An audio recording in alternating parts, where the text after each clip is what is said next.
अस्सलाम वालेकुम नाजरीन, आप देख रहे हैं JN न्यूज़ और मैं हूं आपकी होस्ट रुबीना चौधरी। सबसे पहले नजर डालते हैं आज की अहम खबरों पर।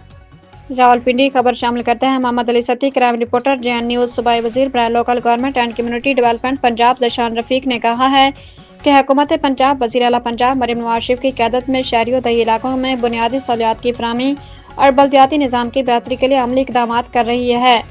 पंजाब डेवलपमेंट प्रोग्राम के तहत ज़िला अटक और तहसील हजरों में निकासियाब और सीरेज निज़ाम की बेहतरी के लिए अहम मनसूबे शुरू किए जा रहे हैं ताकि आवाम को दरपेश मसाइल का मुस्तकिल हल फराहम किया जा सके।